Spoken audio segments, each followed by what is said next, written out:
Magandang umaga mula sa Pag-asa Weather Forecasting Center. Ito ng ating update sa magiging taya ng panahon sa susunod na 24 oras.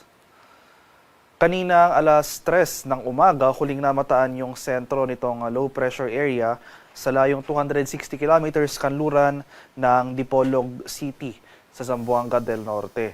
So nananatiling maliit yung tsansa na nasabing LPA na maging bagyo at nakapaloob ito sa Intertropical Convergence Zone na kung saan nagdudulot ng mga pag-ulan sa malaking bahagi ng Visayas, Mindanao at ilang areas rin ng Southern Luzon.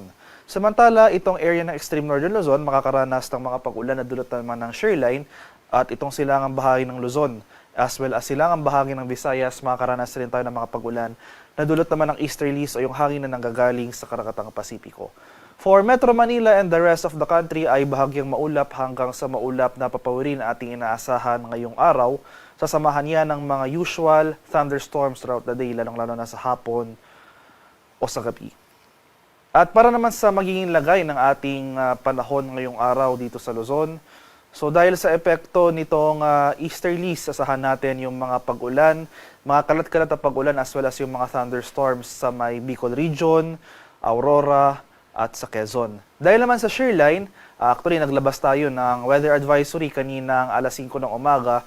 Yung ating 24-hour rainfall forecast, posibleng umabot ng 50 to 100 millimeters yung ating mga pag-ulan sa may area ng Batanes. So for Batanes and Mabuyan Islands, for today ay asahan natin itong mga kalat-kalat na pag-ulan at thunderstorms na kung saan itong lalawigan ng Batanes posibleng makaranas ng mga moderate to heavy rain sa dulot ng shearline. Dito naman sa ilang area rin ng Southern Luzon sa bahagi ng Mimaropa dahil naman sa low pressure area sa kanluran ng Zamboanga del Norte ay makakaranas rin tayo ng mataas na tsansa ng mga kaulapan at pag-ulan. Meanwhile, for Metro Manila and the rest of Luzon ay partly cloudy to cloudy skies ang ating inaasahan ngayong araw. Magdala pa rin tayo ng pananggalang sa ulan dahil posible pa rin yung mga thunderstorms throughout the day. So ngayong madaling araw, may mga thunderstorm na tayo na itala dito sa silangang bahagi ng Luzon. Possible by hapon or by gabi. Mas maraming lugar dito sa Central and Southern Luzon yung makakaranas ng thunderstorm activity. Sa area naman ng Palawan, Visayas at sa Mindanao, so included sa ating weather advisory kaninang alas 5 ng umaga yung ating 24-hour rainfall forecast. Posible rin umabot ng 50 to 100 millimeters sa pag-ulan ngayong araw dito sa area ng Palawan. So as compared sa mga nakarang araw or as compared to yesterday, nabawasan na yung mga lugar na makakaranas ng mga malalakas sa pag-ulan na dulot nitong low pressure area. So yung location ng low pressure area sa ngayon ay nandito na sa karagatan ng Sulu. So for the next 24 hours, generally gagalaw ito westward or northwestward, pero patuloy pa rin ito magdudulot ng mga pag-ulan over most of Palawan. At dahil naman sa low pressure area na ito, magpapatuloy nga yung mga kaulapan at mga kalat-kalat na thunderstorms. So for most of Mimaropa, Western Visayas, Negros Island Region, at dito sa Central Visayas, Zamboanga Peninsula at sa Barm. Samantala ito namang mga kaulapan na ating inaasahan for today sa Eastern Visayas ay dulot naman ng easterlies o yung mainit na hangin galing sa Karagatang Pasipiko. So improving weather conditions na ating inaasahan over most of Mindanao. So itong central and eastern sections ng Mindanao, sa may northern Mindanao, Caraga, Davao Region at Soxargen. So bahagyang maulap hanggang sa maulap na papawiri na ating inaasahan ngayong araw over these areas. Pero posible pa rin yung mga usual afternoon to evening na mga paulan na dulot ng thunderstorms. Sa kalagayan naman ating karagatan, walang gale warning na nakataas as of 5 a.m. pero iba yung pag-iingat pa rin sa ating mga kababayan na maglalayag sa mga seaboards ng Northern Luzon dahil posible pa rin tayong makaranas dyan ng katamtaman hanggang sa maalong karagatan.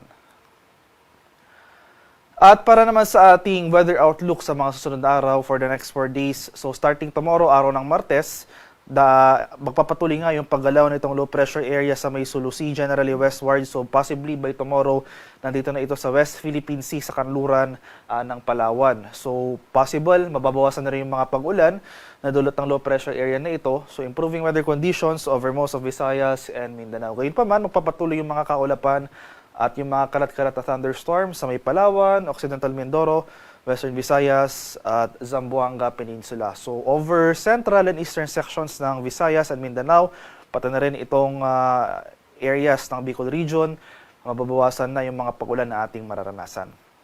Pagsapit naman ng Thursday to Friday, dahil sa epekto naman ng shear line, magpapatuloy naman yung mga pag-ulan dito sa area ng Batanes at Cagayan. So, mataas na tsansa ng pag-ulan na ating inasahan over these areas.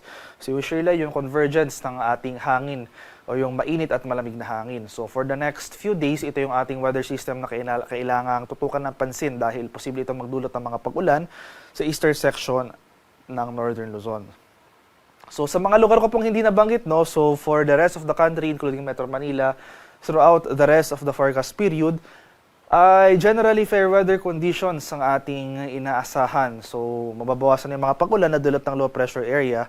So for most of Metro Manila and the rest of the country, ay partly cloudy to cloudy skies ang ating inaasahan, pero nandiyan pa rin yung mga tsansa ng isolated rain showers or localized thunderstorms throughout the day. So, inulit ko po itong low pressure area, low chance na maging bagyo within the next 24 hours, gagalaw generally westward or west-northwestward patungo dito sa West Philippine Sea. So, by tomorrow, nandito na ito sa West Philippine Sea sa kanluran ng Palawan, na kung saan patuloy itong gagalaw, papalayo sa ating bansa at mababawasan yung mga pag-ulan over most of Visayas and Mindanao.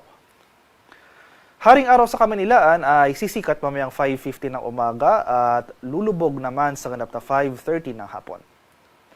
At para sa karagdagang impormasyon tungkol sa ulat panahon, lalong-lalo na sa ating mga localized advisories, mga rainfall advisories, heavy rainfall warnings, or thunderstorm advisories na posibleng i-issue ng ating mga Pag-asa Regional Services Division sa ating mga lokalidad, ay follow kami sa aming social media accounts at DUST_Pag-asa. Mag-subscribe kayo sa aming YouTube channel sa DUST Pag-asa Weather Report at palaging bistahin ang aming official websites sa pag-asa.dust.gov.ph at panahon.gov.ph. At yan lamang po ang latest mula dito sa Pag-asa Weather Forecasting Center. Magandang umaga sa ating lahat. Ako po si Dan Villamil Nag-uulat.